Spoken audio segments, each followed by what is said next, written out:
আসসালামু আলাইকুম প্রিয় ফেসবুক বন্ধুরা, আপনারা সবাই জানেন মুন্সিগঞ্জ ইদ্দাকপুর কেল্লার পাশেই তৈরি করা হয়েছে খুব সুন্দর একটি মুক্ত মঞ্চ, যেখানে সাংস্কৃতিক কর্মীরা চর্চা করতে পারবেন তাদের কার্যক্রম। চলুন দেখে আসি কত সুন্দর করে তৈরি করা হয়েছে মুক্ত মঞ্চটি। মুন্সিগঞ্জের সাবেক জেলা প্রশাসক কাজী নাহিদ রসুলের পরিকল্পনা ও জেলা প্রশাসনের ব্যবস্থাপনায় শহরের উত্তর কোটগাঁও এলাকায় ঐতিহাসিক প্রত্নতাত্ত্বিক দৃষ্টিনন্দন স্থাপনা ইদ্দাকপুর কেল্লার পাশ ঘেঁষে নির্মিত হয়েছে সুন্দর একটি পার্ক। পার্কটির নাম দেওয়া হয়েছে মুক্ত মঞ্চ।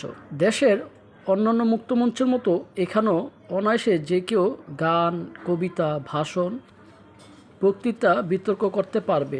এসব আচার অনুষ্ঠান বসে উপভোগ করতে পারবে মুন্সিগঞ্জবাসী। পার্কের ভিতরে বঙ্গবন্ধু মুরাল তৈরি করা হয়েছে। তার স্মৃতিতে এখানে তৈরি করা হয়েছে মাটির তৈরি চিত্রকর্ম।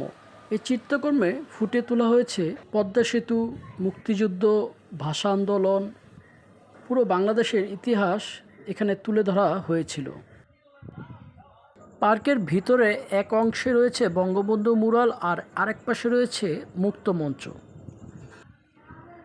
পার্কের পরিবেশটি খুবই সুন্দর, চমৎকার একটি দৃশ্য। দেখুন, সামনে রয়েছে আমাদের সেই ঐতিহ্যবাহী ইদ্দাকপুর কেল্লা। এখানে সুন্দর একটা পুকুর রয়েছে। পুকুরটির চারপাশে টাইলস দিয়ে সিঁড়ি করা হয়েছে। খুব সুন্দর করে তৈরি করা হয়েছে এই জায়গাটি।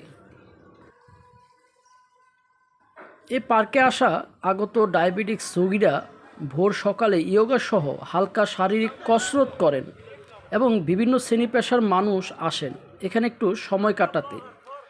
অনেক সুন্দর এখানকার পরিবেশ ও তার চারপাশ। আপনিও চলে আসুন এখানে ঘুরতে। সবাই খেয়াল রাখবেন এত সুন্দর একটি জায়গা, পরিবেশ আমরা যেন নষ্ট না করে ফেলি। অসামাজিক কোনো কর্মকাণ্ড যাতে আমরা এখানে এসে না করি। এসব কর্মকাণ্ডের ফলে এখানকার পরিবেশটা নষ্ট হয়ে যেতে পারে, তাই সবাই সচেতন এবং সতর্ক থাকবেন। মোগলদের আমলে তৈরি করা এই ইদ্দাকপুর কেল্লার রয়েছে সমৃদ্ধ ইতিহাস। পার্কে বসে চোখের সামনে ঐতিহাসিক প্রত্নতাত্ত্বিক নিদর্শন দেখে ভালো লাগা কয়েক গুণ বাড়িয়ে দেয়। যে মঞ্চের নামে নামকরণ করা হয়েছে পার্কটি, সে মঞ্চটি আমার সামনের দিকে। এখন আমি মুক্ত মঞ্চের দিকে যাচ্ছি।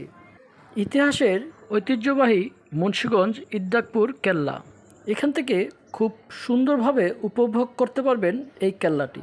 প্রাণের বিদ্যালয় মুন্সিগঞ্জ হাই স্কুল, এখান থেকে খুব সুন্দরভাবে দেখা যায় বিদ্যালয়টি। এখানকার পরিবেশ আপনাকে মুগ্ধ করবে। এত সুন্দর একটি জায়গা উপভোগ করতে চাইলে যে কেউ চলে আসতে পারেন। সবুজায়ন করতে পুরো জায়গা জুড়ে লাগানো হয়েছে বিভিন্ন ফুলের গাছ। প্রকৃতির সাথে মিশে যাওয়ার জন্য যেন তৈরি করা হয়েছে এই পার্কটি। মুন্সিগঞ্জ শহরের মধ্যে খোলামেলা ও প্রাকৃতিক পরিবেশের মধ্যে তৈরি করা হয়েছে এই পার্কটি, যা সাধারণ মানুষ থেকে শুরু করে যে কোনো মানুষের মন জুড়াবে। তো অবশেষে চলে আসলাম সেই স্থানটিতে, যে স্থানটিকে নিয়েই তৈরি করা হয়েছিল এই পুরো জায়গাটি, মুক্তমঞ্চ। মুক্তমঞ্চটি মঞ্চের সামনে নির্মিত 9টি সিঁড়িতে একসাথে প্রায় 1.5 শতাধিক দর্শক বসে অনুষ্ঠান উপভোগ করতে পারবেন। তাছাড়া মূল মঞ্চের সামনে কাঁচ দিয়ে অ্যাকোয়ারিয়াম বানানো হয়েছে, যাতে রাতের বেলায় মনোরম ও দৃষ্টিনন্দন আবহাওয়া তৈরি হয়। এই মুক্ত মঞ্চের মাধ্যমে মুন্সিগঞ্জবাসী তাদের ঐতিহ্য, সাহিত্য ও সাংস্কৃতিক প্রতিভাকে বিকশিত করার সুযোগ পাবে।